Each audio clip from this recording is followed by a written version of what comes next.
Hello and welcome to another Tim Allen 1337 video, this time with an exclusive first look into the Grand Expedition patch coming this week. I'm going to touch on as many of the changes as possible, but I really want to take some time to try to focus on the new bartering system that's coming out with this content. Cacao Games was kind enough to let some of us BDO partners that wanted to check out this new content on their internal partner and media server let us test out some of that new content that's coming out this upcoming week. This was a different server and patch than the Global Labs server, so I thought it'd be worth a video. So a couple of us got on the server, checked out the new boats, killed some sea monsters, PvP'd each other, saw the sailing changes, and moved on. But I noticed this new trade system that looked like it could be a lot of fun. After asking for a few favors, I set up a time to be sent the appropriate items so I could physically go through a full trade session myself on this test server.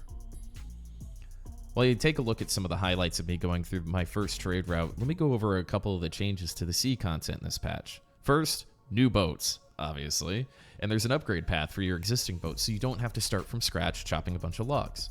If you don't have a boat, there's also an easier way to get started, still without massive log chopping. The boat I'm using is one of the 4 variations of the new high-end boat known as the Carrack.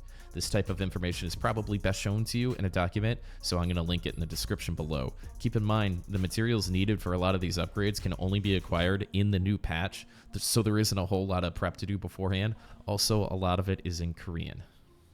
It does look like Sea Monster loot took a little bit of a hit from this test server patch I've been playing. I could only speculate if this is going to make it into the live patch next week or if there's going to be some other changes.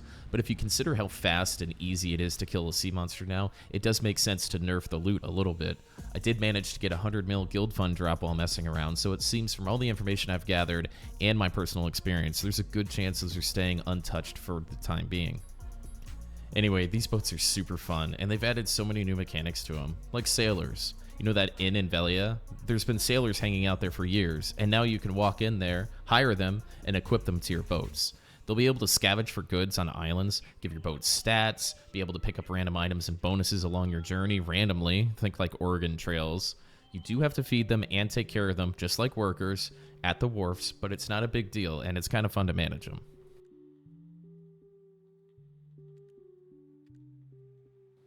Another obvious change is the winds and current system that you see at the bottom of the screen. This makes traveling around the islands a little more interesting and definitely challenging at some points. Moving in a straight line isn't always the best option now. Making sure you're not fighting currents or winds is something you're going to have to do, or else you might find yourself not moving at all.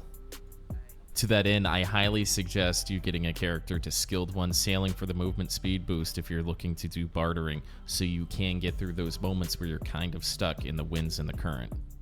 Last few things before we dig in on bartering.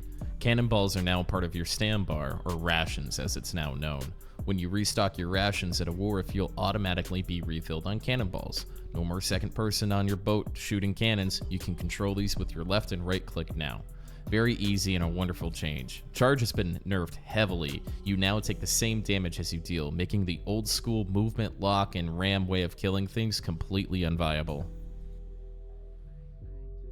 So let's talk about bartering for a little bit.